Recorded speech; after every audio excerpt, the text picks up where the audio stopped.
Bien, tengan ustedes muy buenas noches. Como ya dijeron en la presentación, el que les habla es abogado y trabajo por el lapso de 12 años en la Dirección de Criminalística de la Policía. Soy perito forense y he desarrollado un tema con relación a la prueba pericial, pero más que eso va en un sentido de criticar sobre el rigor científico de la pericia. ¿Y por qué tanto traemos a colación este tema? Les voy a decir algo. La Dirección de Criminalística no es el laboratorio de la verdad. Muchos dicen que porque un perito emite un pronunciamiento, ofrece un diagnóstico y es introducido al proceso penal, tanto jueces como fiscales dicen, pero ya le dijo el perito, ya no hay nada más. ¿Qué le vas a refutar, sí o no? Un médico que hace una necropsia, analiza un caso de violación sexual, simplemente le dicen amén a estos pronunciamientos. Pero hoy venimos a decirles que las cosas no es así. ¿Por qué? Se ha visto que muchos peritos son ofrecidos en el curso de un proceso penal y lo único que hacen es llegar a juicio oral, se ratifican en la firma, en el contenido, dicen, ¿usted es el perito fulano de tal? Sí. ¿Reconoce su firma? Sí. ¿Qué conclusión llegó? Tal cosa. No dijo nada. No dijo nada. La cosa es, en esto, poner a prueba la propia ciencia.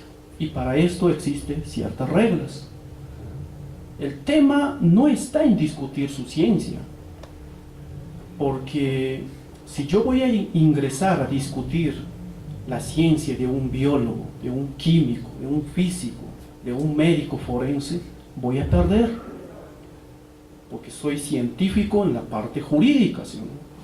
Pero no puedo ingresar a su terreno, porque me va a hacer, como dicen, leñas. Y la cosa es, para someterlo a este científico y contrastarlo, su ciencia, hay ciertos datos periféricos o ciertos criterios de valoración que hoy le vamos a desarrollar. Entonces, quiero empezar diciéndoles que el proceso penal, según Michael Tarufo en Italia y seguido por otros tantos doctrinarios en España, él considera, por ejemplo, que el proceso penal es un método de investigación. Un método de investigación muchas veces, o no tal vez el más eficaz, porque hay cosas que en el transcurso del proceso el fiscal, como investigador de un X delito, choca con ciertos casos, ciertos objetos que están más allá de su conocimiento. Y es ahí cuando busca respaldarse o pide el auxilio de un perito de acuerdo a la naturaleza del delito o del objeto que quiere analizar. ¿Sí? Se auxilia de este perito. Pero el tema del auxilio o que vas a recurrir a un perito, tienes que apalancarte en una ciencia que sea confiable. Como dice Michael Tarufo, hay ciencias basuras, que vienen peritos y ofrecen un cierto conocimiento disfrazado de ciencia, cuando en la realidad no es así. Entonces, esa relación que debe existir entre el proceso penal y las ciencias forenses, pues tiene que ser una relación sostenible en una ciencia que reúna una cierta característica de confiabilidad. Tiene que tener confiabilidad la ciencia. Y para esto quiero hacerles extensivo un estudio que se realizó, eso de los años 60, en Chile, por Humberto Maturana, Y hay ciertos peritos que en la actualidad siguen pensando entre la escena del crimen y el observador, que puede ser el fiscal, puede ser el perito. ¿Quién es más importante? ¿Los datos que están ahí objetivamente en la escena del crimen o de quien observa el objeto?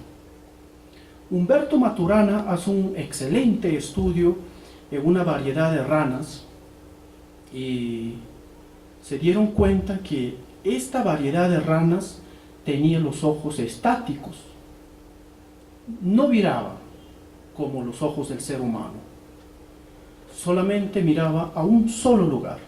Entonces Humberto Maturana dice, ¿cómo es que reconoce la rana al objeto que va a cazar para su alimento? La rana se quedaba estático esperando que el objeto se mueva. Si es que no se movía el objeto, no podía reconocerlo. Entonces, la rana, su vivencia y su alimentación estaba en razón y en función de que el objeto se mueva. Y si no se movía el objeto, la rana podía morir de hambre. A medida que el objeto que hacía algún movimiento grande, la rana le consideraba como un depredador y se alejaba del lugar de los hechos. Y si el objeto era pequeño, el movimiento era pequeño, la rana iba tras él y la cazaba y la consideraba como alimento. Esa era su rutina. Ese mismo estudio han traído y lo han aplicado al tema del perito. Muchos peritos siguen pensando que lo que existe en el lugar de los hechos, vamos a suponer caso de un homicidio, creen que esos datos que existen en ese escenario criminal es lo más importante. No, señores. Los datos que existen en la escena de crimen, puede estar el cadáver con 2 orificios de bala en la cabeza, puede tener un arma, encuentras casquillos, sangre, cosas desordenadas. Esos datos no es lo más importante. Lo más importante es de quien observe estos datos. ¿Por qué? Porque es el perito el que va a dar significado al objeto. Es él quien va a interpretar estos objetos. ¿Por qué? Como hay una cierta filosofía, dice, los hechos no existen. Los hechos no existen. Cuando uno va a una escena de crimen y ve un cadáver, un homicidio X, lo que estás viendo son los efectos, porque el hecho ya pasó. Lo que buscas como perito es hacer un razonamiento retroactivo a través de ciertos datos que te ofrece la escena de crimen. Y muchas veces esta reconstrucción que busca hacer el perito no lo hace o no lo grafica a la perfección. Es más, no existe ningún medio de prueba, así sea científico, documental, testimonial y los otros tantos medios que existen, que grafique a la perfección el hecho. No existe. Entonces, yendo más allá, como decía Facundo Manés, el perito es quien interpreta los hechos. Y justamente, producto de esa interpretación, es el que plasma en un informe pericial. ¿Y qué pasa si el perito no grafica bien los hechos? Porque recuerden algo, ningún ser humano puede graficar a la perfección los hechos. Porque hay un cierto filósofo que dice, los hechos es una construcción del cerebro. Sí, el cerebro construye el hecho. Cuando el policía va tras el delincuente porque vio que acaba de salir de un banco captura, incauta un arma de juego, incauta dineros, croquis, pasamontañas y tantas otras cosas más que sirvieron para cometer el delito. Y cuando se pone a hacer un parte de intervención y el acta, lo que está haciendo es graficar aquel suceso que ya pasó, ¿sí o no? Y muchas veces no grafica bien.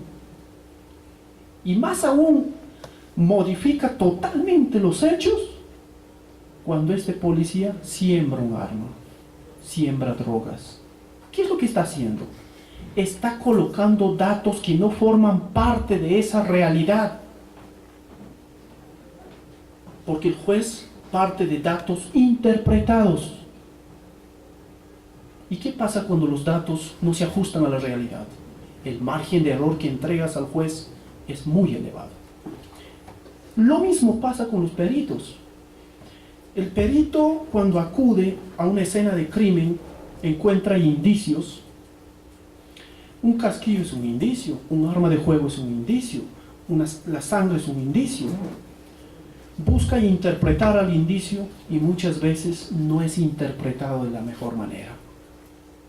He ahí el gran problema de que tanto jueces como fiscales se respaldan en datos que no están bien graficados. Por eso es que los fiscales, hasta para solicitar una medida de prisión preventiva, tienen que aplicar un cierto grado de fiabilidad del testimonio, tienen que ver de quién viene esa información.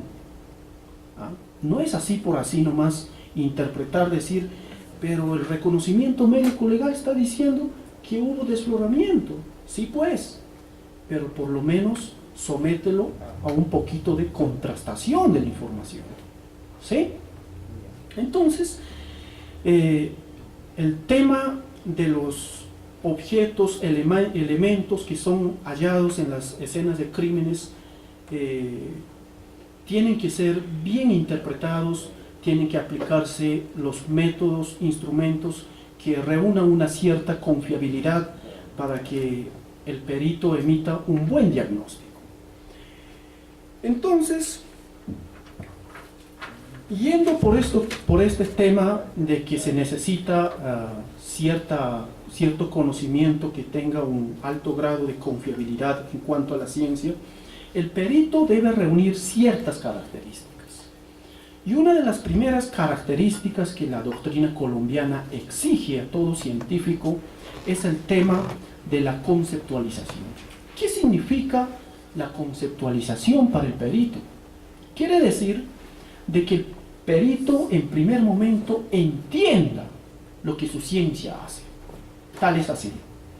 ¿Qué pasaría si una audiencia de juicio oral yo le digo, usted es biólogo? Sí. No tiene nada que ver con el caso y le digo, ¿qué entiende por biología? Miren, no tiene nada que ver con el dictamen. Si el perito no me da un concepto claro, dice, pero la biología, bueno, es una ciencia, titubea para dar el concepto de su propia ciencia, imagínese, emite un conocimiento vago, oscuro. ¿Qué puedes esperar de lo demás que te va a decir? Los colombianos dicen, no más preguntas, porque está emitiendo un conocimiento que no es seguro. Y esas preguntas se puede hacer, porque estás contrastando su propia ciencia. Es como yo, como abogado, alguien que me diga, ¿usted es abogado? Sí. ¿Qué entiende por derecho? Es imposible que alguien no sepa qué es el derecho, ¿no? Porque tú eres el científico de esta rama. Entonces, esa es una de las primeras características que un perito debe reunir, la conceptualización, que el científico entienda su ciencia, entienda la materia que va a desarrollar. ¿Sí? La segunda característica es la objetividad. ¿Qué significa ser objetivos? La objetividad significa que el perito plasme o guarde esa coherencia entre lo que plasma en su informe y entre lo que existe en la realidad. No puede ir más allá o llenarle de meras subjetividades.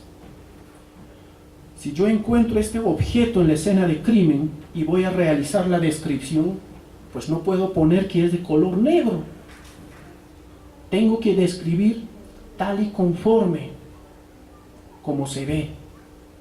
Y uno de los primeros acercamientos del perito para ser objetivos en temas de indicios es el tema o el método de la observación. ¿Y qué significa observar con rigor científico? Volver transparente al objeto. Porque se supone que el perito es como un rayos X, ve más allá de lo que otros no pueden ver. Eso es el tema de la objetividad. La otra característica es la racionalidad.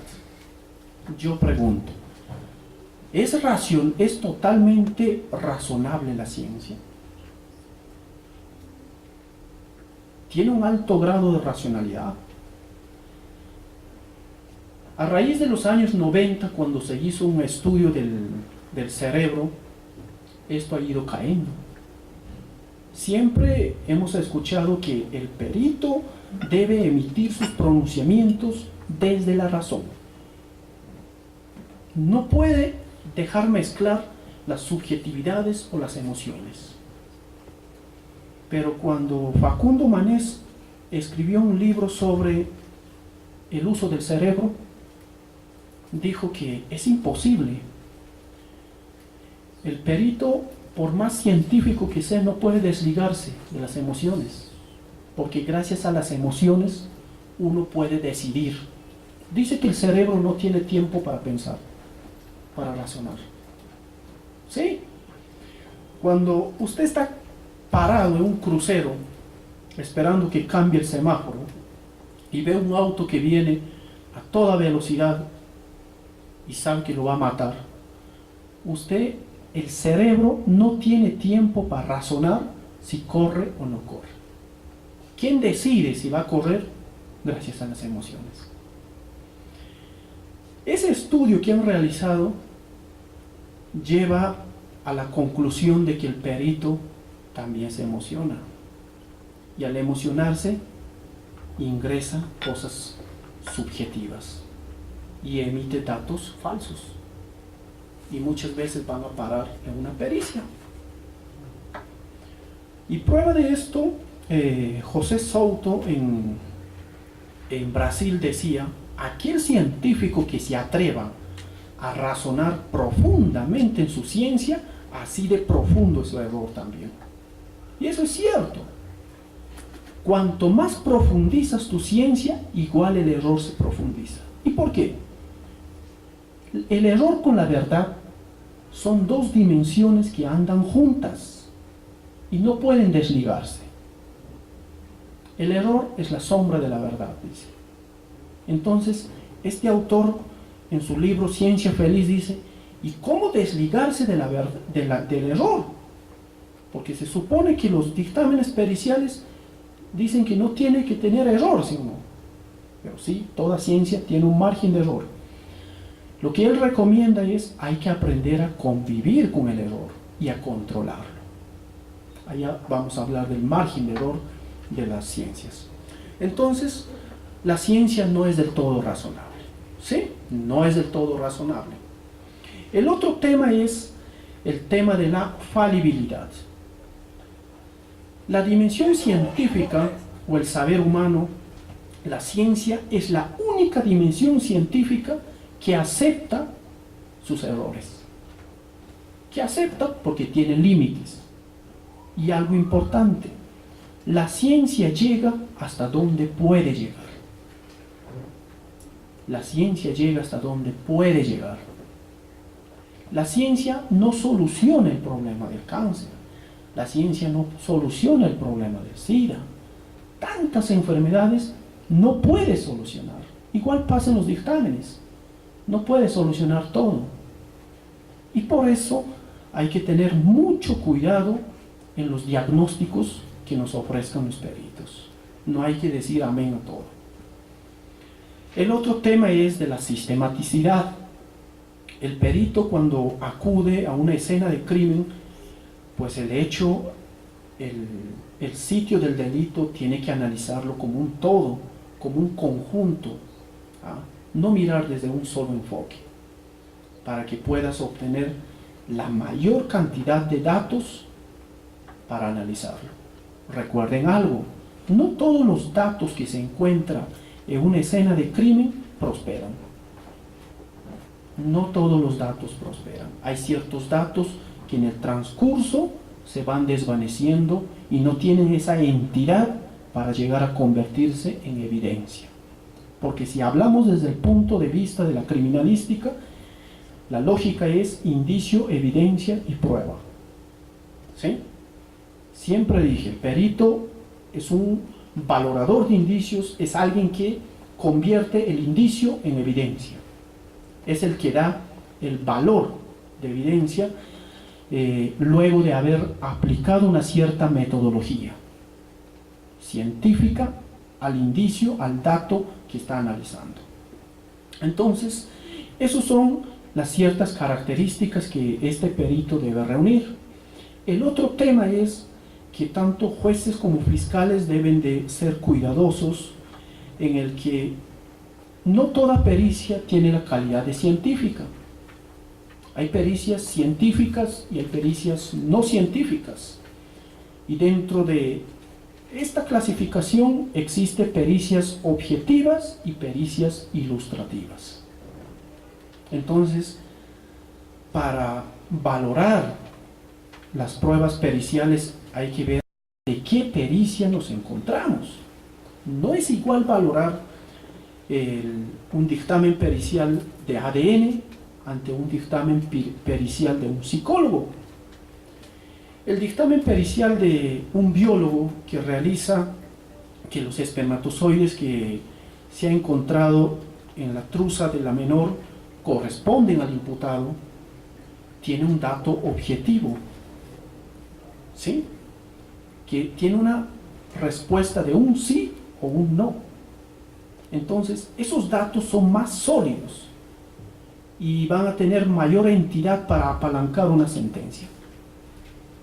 ¿Sí? Pero hay otros dictámenes periciales como de los psicólogos. Nada más tienen un dato ilustrativo porque no concluyen en nada. Yo mucho discrepo con el tema de los informes periciales de los psicólogos. Es terrible. Y no porque su ciencia no sea, como dice, confiable. No. Es imposible llegar a establecer un patrón de personalidad en 20-30 minutos de entrevista con un imputado. Es imposible.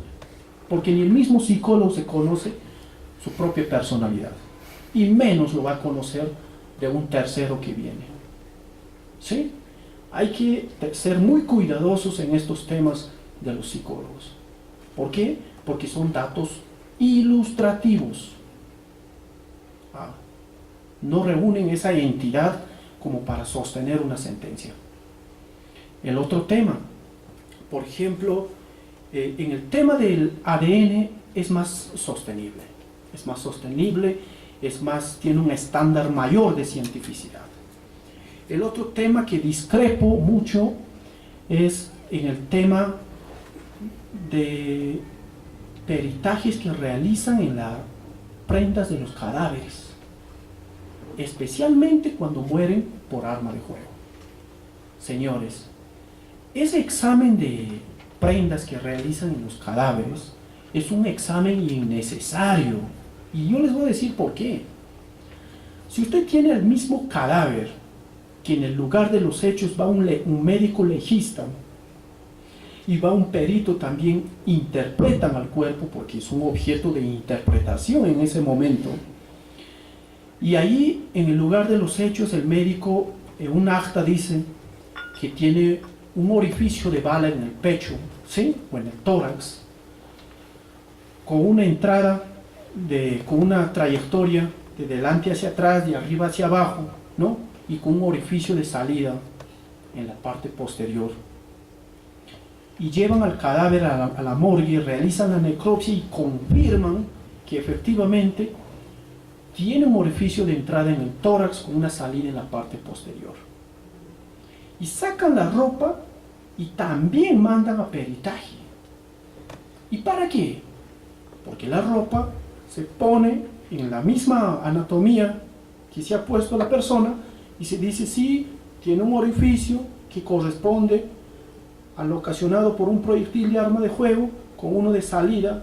Dígame, si usted ya analizó que el cadáver es lo principal y la ropa es lo accesorio, ¿a qué viene el hecho que tú sigas analizando lo accesorio?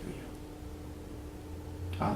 Ya no, pues, porque el protocolo de necropsia ya te está dando respuesta a lo que tú quieres. Recuerden, los dictámenes periciales se emiten por un principio de necesidad y hay que ver qué cosa vas a dar respuesta, porque no es solicitar por solicitar cualquier dictamen pericial, no. Y ha pasado casos de que hay personas se ponen la ropa al reverso y muchas veces el perito balístico concluye en que el disparo es de atrás hacia adelante y el médico forense dice que es de delante hacia atrás. Imagínese. ¿Ah? Existen esos casos. Cuando yo sugeriría que sí exista un examen, por ejemplo, en prendas de cadáveres, vamos a suponer que no existe el cadáver. Vamos a suponer, y han dejado la ropa. Ahí sí, porque no existe el principal, que es el cadáver, ¿sí o no? Entonces, la ropa es un dato que te puede conllevar a esclarecer otros datos. Ahí sí. Pero cuando existe el cadáver, no. Creo que cuando existe el cadáver y solicitas estos tipos de exámenes, en vez de esclarecer, estás tratando de confundir al juez y al fiscal, a la otra parte. ¿Sí? El otro tema que discrepo mucho también es el tema de los peritajes que hacen los peritos de escena de crimen. Esos peritajes son meramente ilustrativos, porque van al sitio del delito después que ha pasado todo y hacen una mera ilustración.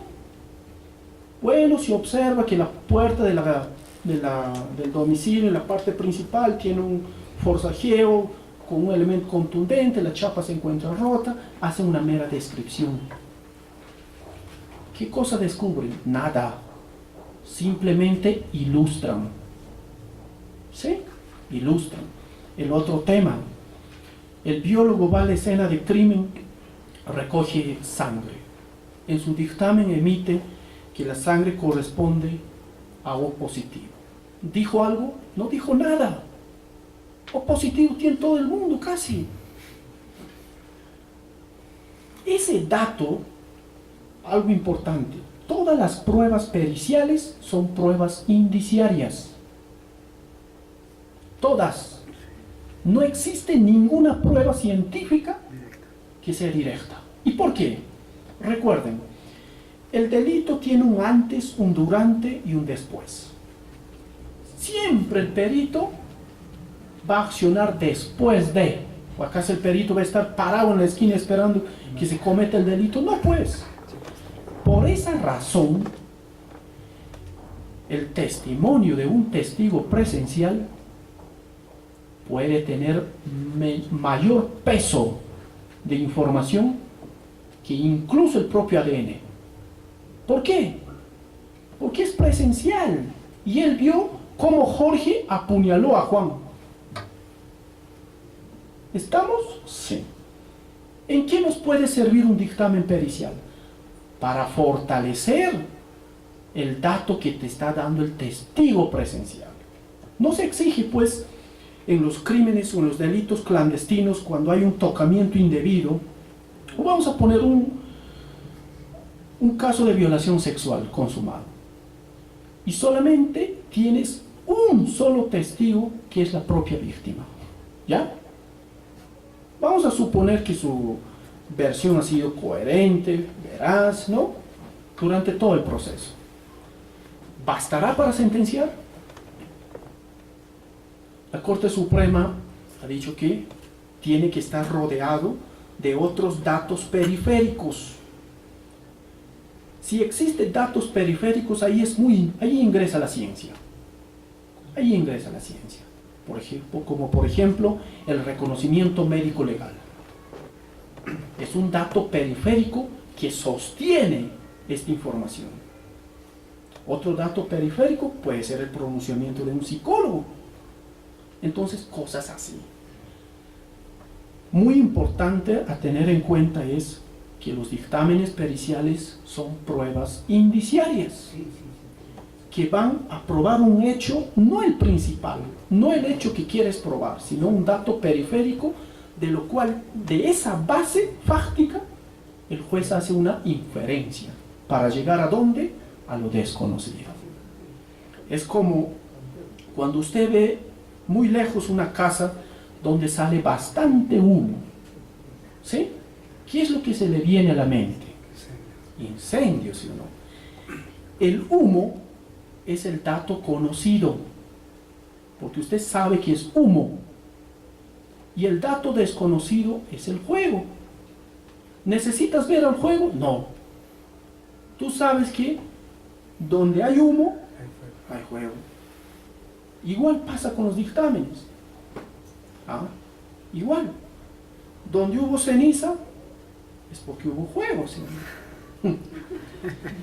Otra cosa, donde hay un hijo, es porque más atrás no necesitas saber si tuvo o no tuvo relaciones sexuales, ¿sí?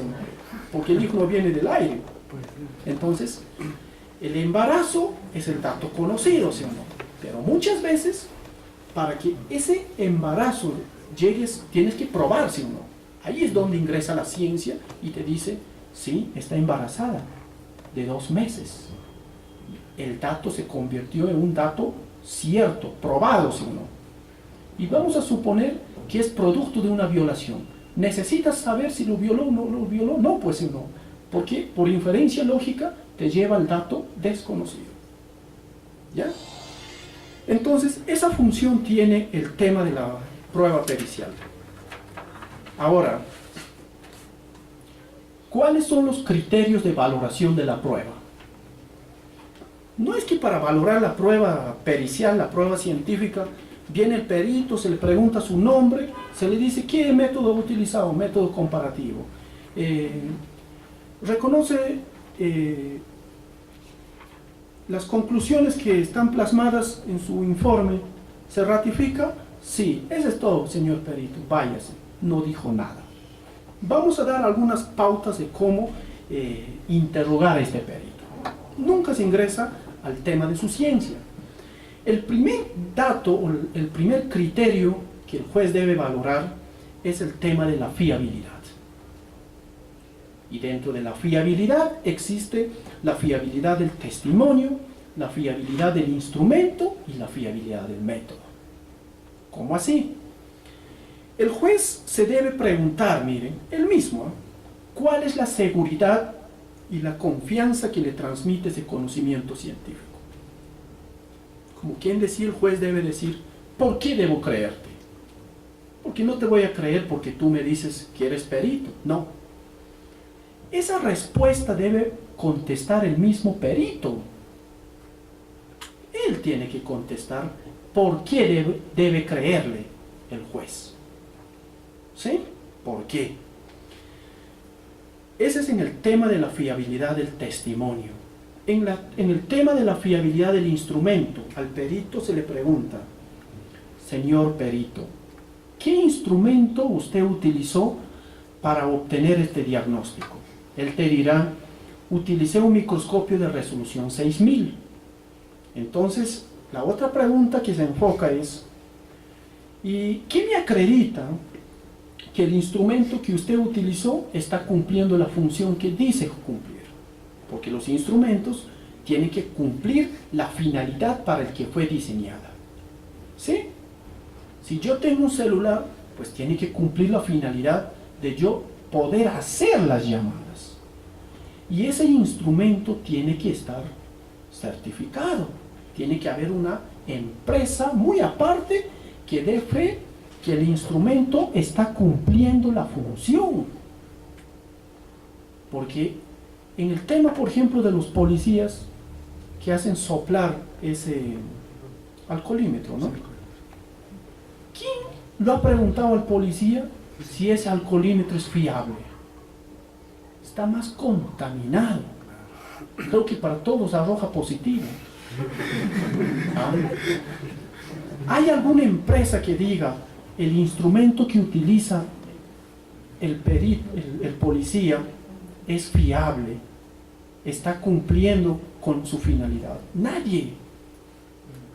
Nadie. En el caso del perito no nos interesa su diagnóstico. Él puede decir que el espermatozoides que se encontró en los bordes del labio superior de la vagina de la persona corresponden al imputado. Eso no me interesa. Lo que me interesa es cómo lo sabe el perito, cómo llegó a tal diagnóstico. Eso es lo que nos interesa. ¿Ah?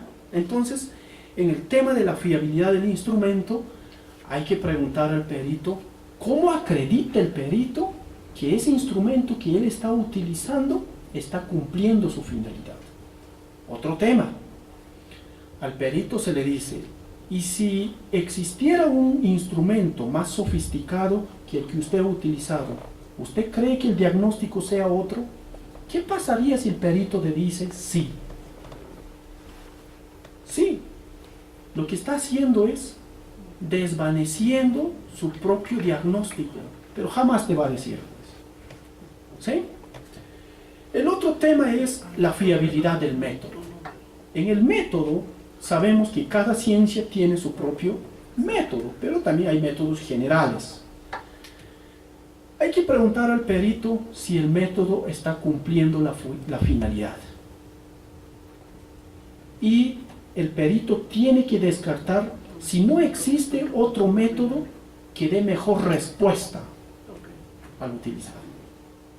Si no existe otro método que mejor respuesta dé al caso, entonces el método sí es fiable. ¿Sí?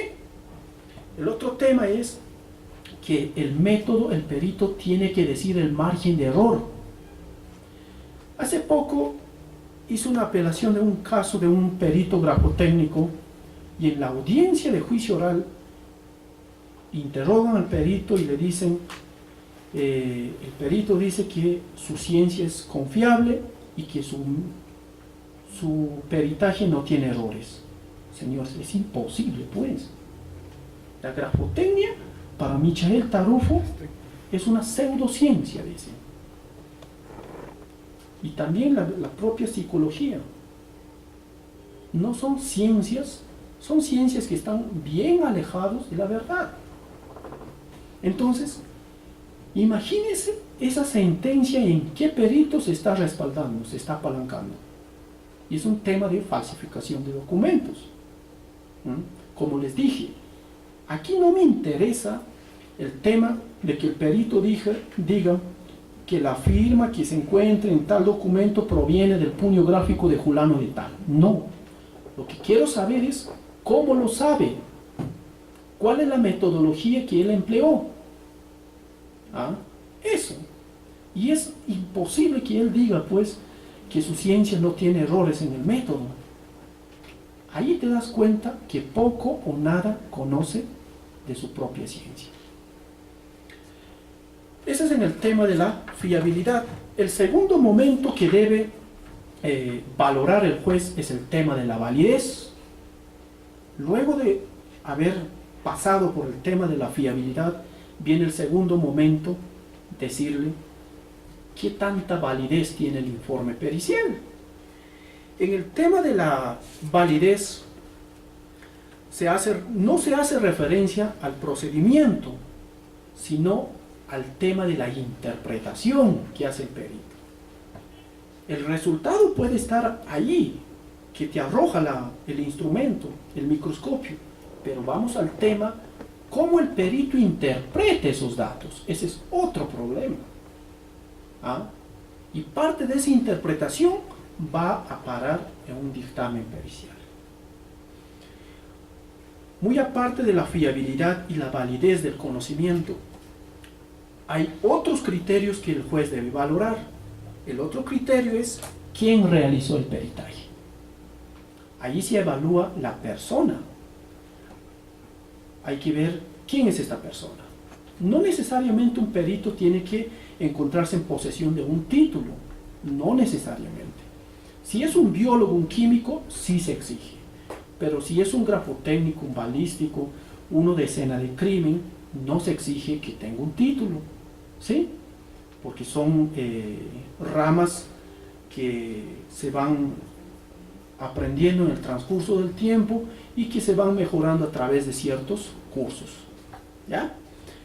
Entonces, saber quién es esta persona y que tenga la suficiente solvencia profesional nos ayuda a acercarnos al conocimiento que está emitiendo el perito. Otra cosa, aquí no se trata de evaluar el grado o el cargo. No porque el perito proviene del jefe de balística, un ejemplo, o del jefe de biología, que es un coronel, ¿sí?, tiene mayor peso de información, mayor valor. No. Está científicamente comprobado que muchas veces esos cargos son de confianza. Y los jefes, según la neurociencia, tienen inteligencia emocional y no una inteligencia técnica. Y lo que se necesita acá es inteligencia técnica. Porque los jefes, los que tienen cargos, están más para relacionarse, temas de gestiones, y abandonan mucho el tema de la técnica en la ciencia.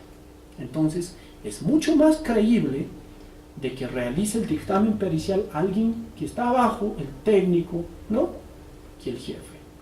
Mucho cuidado con valorar el tema de los cargos, ¿sí?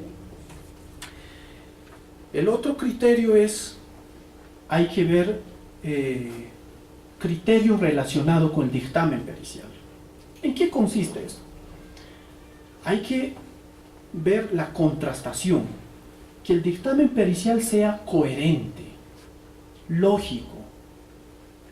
Si yo voy a describir un arma de fuego de un homicida, empiezo describiendo una pistola y no voy a concluir que es un revólver, pues, ¿sí? Porque pasan esos casos. No voy a empezar describiendo el caso de un casquillo encontrado en la escena de crimen, diciendo que corresponde a una pistola, y al final voy a decir que corresponde a un fusil. No hay coherencia interna en el tema del dictamen. Eso también se evalúa para el tema de la valoración, que sea coherente, lógico y congruente. Las condiciones del conocimiento, ese es otro criterio que se debe valorar. ¿Cómo así? Si usted tiene dos dictámenes periciales, vamos a suponer dictámenes de un psiquiatra, ¿sí? Tiene un dictamen de un psiquiatra que ha realizado a mérito de que el paciente se encontraba internado desde hace un año en tratamiento, ¿sí?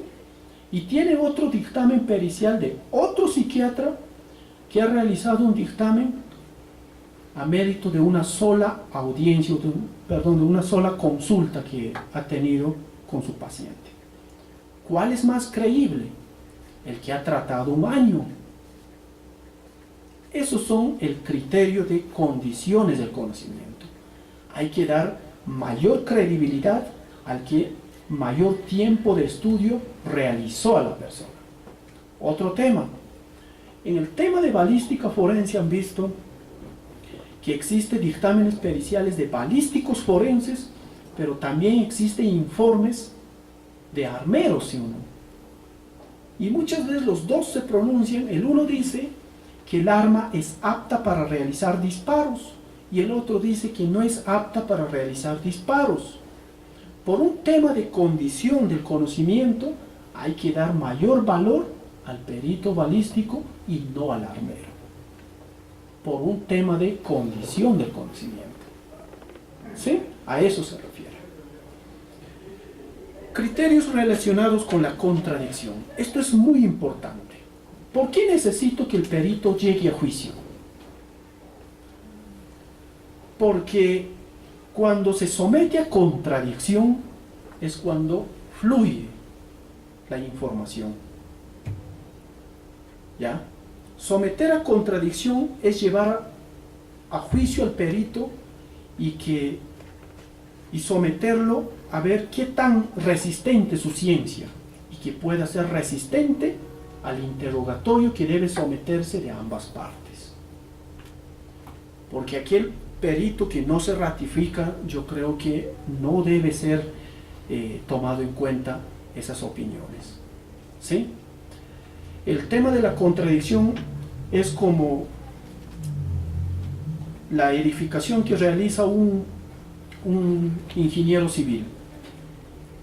Pues la casa que ha realizado no puede caerse pues con un temblor de 2 grados, pues tiene que resistir a un temblor de cierta entidad, ¿sí?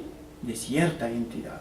Igual el perito tiene que ir a juicio para poder resistir pues un interrogatorio que tenga cierta entidad, para que vea que su ciencia que está ofreciendo es sólida. A eso se refiere principio de contradicción. Entrando al tema de la valoración, esos son todos los criterios que se debe aplicar al tema de la prueba pericial. Cuando el juez han recorrido todos esos criterios, son muchos, ¿no? Recién estamos en condiciones de que el juez dé un peso de valoración al dictamen pericial, a la información que ha dado el perito. Y esta información que adquiere el juez le da un valor, tiene que ser contrastado, valorado con los otros medios de prueba, que también pueden ser de la misma naturaleza, pueden ser otras pruebas científicas o como también testimoniales, documentales, entre otras. Bien, señores, eso es todo lo que he querido hacerles extensivo. Espero que de algo les sirva en el tema de la valoración de estos dictámenes periciales, que no es llevar al perito a juicio y preguntar su nombre, sus conclusiones y ahí terminó todo. No, sino hay que contrastarlo, forzar a la ciencia a ver qué tan resistente es. Con relación a la primera pregunta que sobre la trayectoria, siempre para interpretar el cuerpo de una persona se toma la parte anatómica, es región anterior, posterior. Se dice que el disparo tiene de delante hacia atrás, ¿no? Justamente cuando el disparo viene, cuando el disparador se ha ubicado delante de la víctima, ¿sí? Y cuando es de atrás hacia adelante es porque el disparador se encuentra en mi parte posterior. Pero la región anatómica siempre es esta posición. Ahora, eso es con relación a la primera. Y el otro... Sí. ¿Sabe qué? A 20 metros, en un plano supuestamente regular, a 20 metros, que la trayectoria sea de atrás adelante, pero de abajo hacia arriba. Ya. ¿Es posible eso? Es bien complicado ahí, no existe lógica. ¿Por qué? Para que sea de abajo hacia arriba, el disparador tiene que estar más próximo a la víctima. Porque si está a 20 metros, imagínense, no pues. Si la superficie es irregular. Así es. Si yo hago esto, el disparo tiende a irse arriba y no lo va a alcanzar a la víctima. La trayectoria no coincide con la realidad. En ese caso que usted me... Si el disparador está tendido. Pero si está tendido, ahí sí pues, pero de acuerdo a las máximas de la experiencia, ¿quién se coloca o se arrodilla para disparar? Nadie. Porque cuando el homicida o cualquier persona va a realizar el hecho, busca el mayor tiempo posible de realizar el hecho y darse la fuga. Como dice, no tan solo los jueces utilizan las máximas de la experiencia, los peritos también. Y como le dije, de acuerdo a las máximas de la experiencia, no hay ningún disparador, un homicida, que se coloque o se posesione bien para matar a alguien. No. Ahí la trayectoria no coincide. no hay coherencia. Sí podría ser de una manera recta o de arriba hacia abajo también, porque guarda relación, pero no de abajo hacia arriba. Para que sea de abajo hacia arriba, el disparador tiene que estar muy próximo a la víctima, muy próximo. Y con relación a su segunda pregunta, ¿cuál era? Si es correcto que el perito balístico pueda pronunciarse sobre el calibre del proyectil en heridas de entrada y salida. Es correcto, es competente, como se dice, ¿no? Pero ese pronunciamiento tiene la naturaleza ilustrativa nada más. ¿Por qué? Nosotros, por el tema del orificio de ingreso, más o menos medimos con una regla y vemos que tiene 9 milímetros de diámetro. Y se pone que por el diámetro, ¿no?, que corresponde a 9 milímetros, podría corresponder a un 9 milímetros o su equivalente en 38. No es absoluto. ¿Por qué? Porque la piel es medio elástica y muchas veces el orificio tiende a variar. Eso no es un dato concreto, es nada más ilustrativo. Y si en un futuro aparece una persona con un calibre 32, eso no afecta en nada, porque es meramente ilustrativo, no es nada concreto. ¿Cuándo es concreto el tema de balística? Cuando extraen un proyectil de arma de fuego del cadáver y da positivo con el arma homicida. Eso sí es un dato concreto, porque estás diciendo que el proyectil encontrado en el cuerpo de la persona fue disparado por tal arma de fuego. Eso sí es un dato concreto. Una última pregunta, por favor.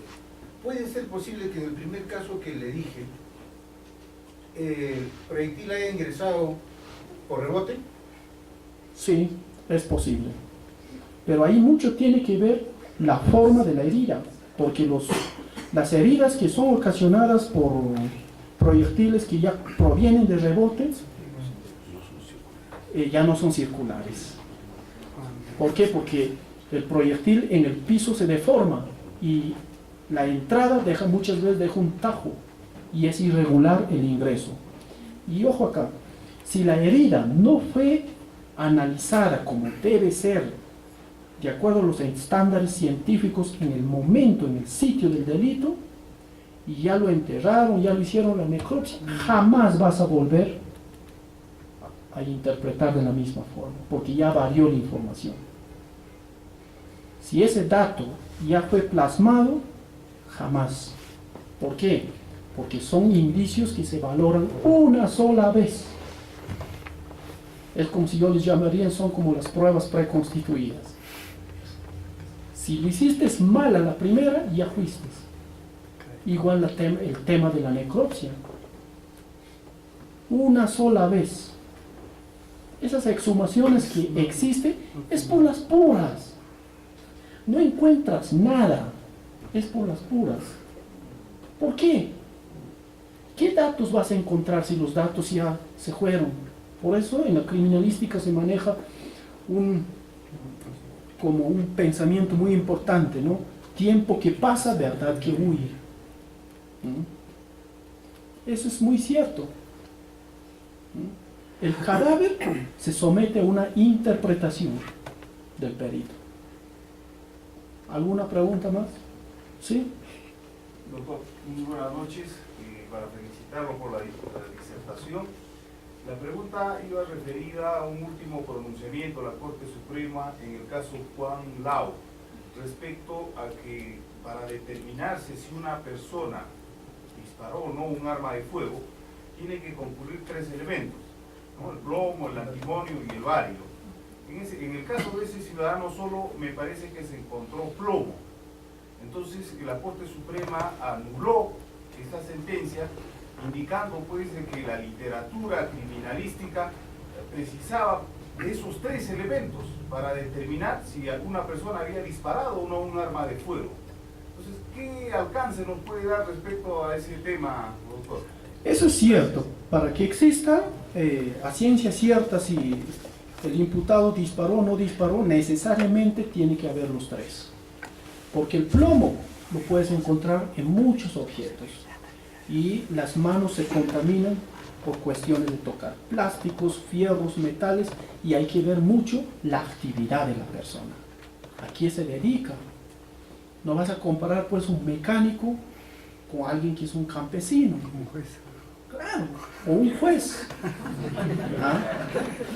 Entonces, en el tema, por ejemplo, que tengas un imputado o un policía, está constantemente con el tema del arma, las municiones, y las manos están constantemente contaminadas. Ese pronunciamiento, eso sí lo hacen los ingenieros físicos, químicos, no lo hacen los balísticos. En el tema, por ejemplo, del policía que dispara y arroja positivo, es un examen muy relativo, porque el policía está constantemente haciendo disparos, va a veces a hacer prácticas. Y en las mañanas hace Claro, el tiempo también es muy importante. No es igual realizar una persona a una hora que disparó que hacerlo a 3 días, pues. Entonces, hay que analizar muchos datos, el tiempo, la persona a quien se dedica, todo eso hay que analizar. Y como les digo, les vuelvo a recalcar, para temas legales, para que sea concreto, si una persona hizo o no hizo disparos, tiene que haber los 3. Y el elemento más volátil y fugaz es el tema del antimonio. ¿Y qué tiempo dura, doctor? Se recomienda, no es algo exacto que existe, dentro de las 8 horas, máximo 8 horas, se recomienda. Es una recomendación que dan o aconsejan los expertos. Después de las 8 horas, el antimonio no lo vas a encontrar. Pero hay un tema, hay formas de cómo, también si disparé en este momento, hay tema cómo deshacerme de los 3.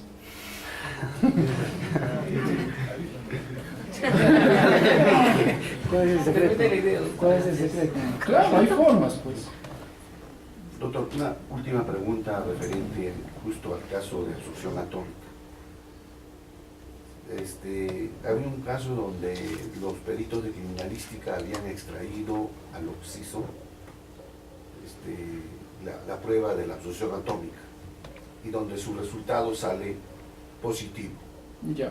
en un disparo a mano propia. Y los peritos del Ministerio Público de Lima sacan el resultado cuando ya en la morgue, en la necropsia, le dicen, mandan el examen a Lima. El resultado es negativo. ¿Puede salir positivo en una entidad y negativo en otra entidad? No, ese es un falso positivo. ¿Y en los muertos es posible hacer también una positivo? Ahí, ¿qué pasó? Miren, les voy a dar el dato. Cuando tenga un imputado que tiene esto, ha disparado y quieres que salga negativo, ¿qué es lo que utilizan los ingenieros? ¿No? ¿Qué es lo que utilizan? Obviamente porque yo también tengo, ¿no? Pero no lo he hecho nunca. El ingeniero, ¿por qué se llama prueba de absorción atómica? Porque absorben ciertos cationes, ¿no? Muy bien, hay elementos químicos ahí. Y utilizan el ácido nítrico al 2%, ¿sí o no? Y lo que pasa es frotar y el ácido nítrico absorbe todo. Ácido clorhídrico. Y entonces, pero es una combinación. Entonces, si tú pasas el ácido nítrico al 2%, le estás absorbiendo y llevas al examen, el otro viene con su ácido nítrico y ya no va a encontrar porque ya fue absorbido. Por eso tienen que comprarse su ácido nítrico.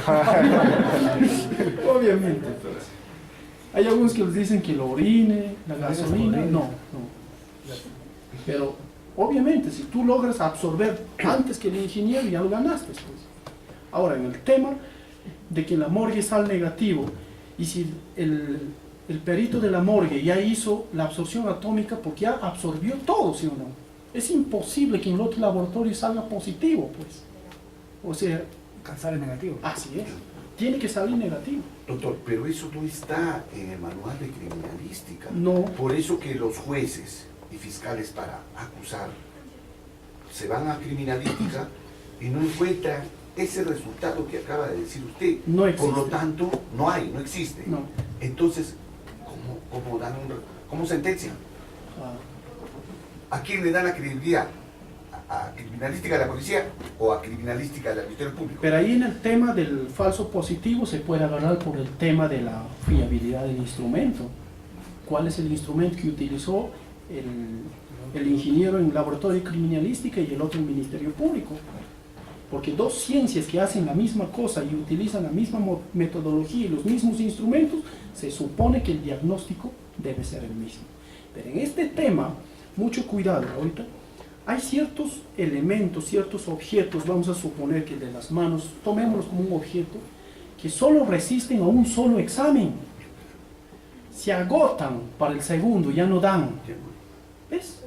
Entonces, es imposible pues que tú trabajes en un dato que ya se agotó. ¿Por qué? Porque el tema de la absorción atómica solamente se agota a la primera y ya no da para la segunda. Bueno, pero vamos al juez eso. No es que es un tema de probanza, Es ¿sí? lógico, ¿no? Por lógica. Es un tema de cómo sustentar al juez la coherencia que debe existir. O sea, al juez tienes que darle pues las cosas, ¿no? Los datos para que él pueda decidir. Recuerda que el juez no ve los hechos. La cosa está en cómo dar esa información para que él valore. Recuerden, como trabajamos en pruebas periciales y todos son indicios, el dato de donde se extrae, ¿no? La fuente, perdón, de donde se extrae los datos, la información, tiene que ser una fuente confiable. Tiene que ser una fuente confiable. ¿Ah? Y cuantas veces usted quiera verificar la fuente, tiene que estar disponible, a excepción de algunos indicios que nos desvanecen en el tiempo. ¿Ah? Como les dije, hay ciertos indicios que resisten a un solo examen. Como por ejemplo, ¿cuál es el indicio que resiste un solo examen? El cartucho. Ustedes saben que el dictamen pericial de balística forense constituye la radiografía para la configuración del delito de tenencia ilegal de arma de fuego, ¿sí? Es la radiografía. ¿Y por qué la radiografía? Bueno, yo puse ese nombre, ¿no? En un artículo que escribí en Gaceta. Porque justamente es el perito quien le va a indicar al fiscal si el arma es apta para realizar disparos.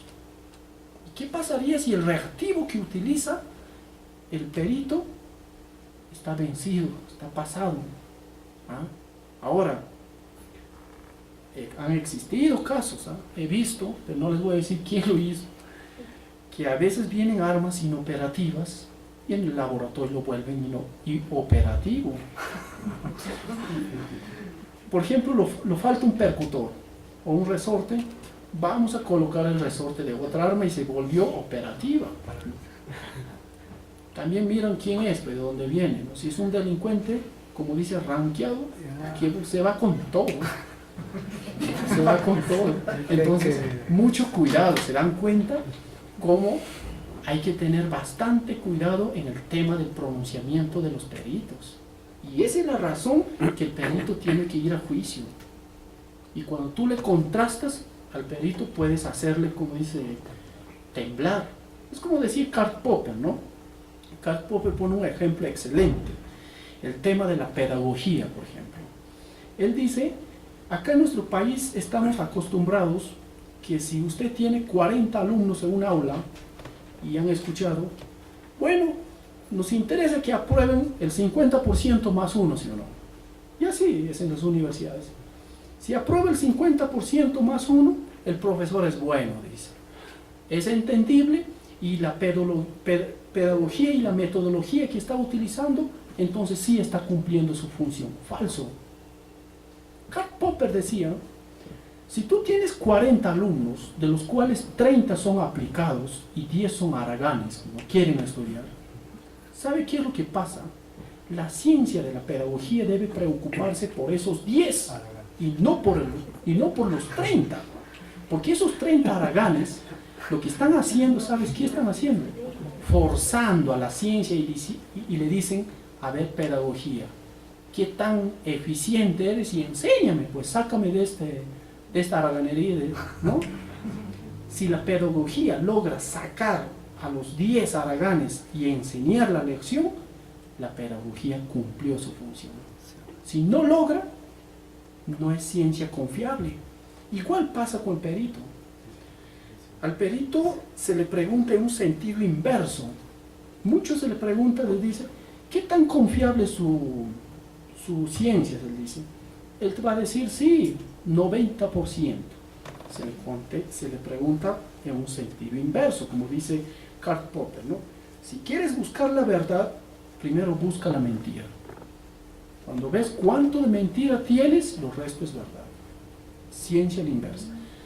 En el caso del perito, se le pregunta, ¿cuál es el margen de error? De ahí se parte. Y si usted le dice a un perito, ¿usted alguna vez se equivocó? Es imposible que te diga no, porque el ser humano, todos nos equivocamos. Y cuando él te dice, sí, me he equivocado, y se le dice, ¿y cómo hace usted para salir de esa equivocación? ¿Ah? Son cosas que el perito no te va a contestar así nomás. Y basta que se quede callado, no más preguntas, señor juez. Ganaste. Pero hay preguntas que sí pueden dejar calladito a un perito. Y miren, no nos interesa el diagnóstico. Hay preguntas que sí dejan mudo el perito. ¿Alguna más?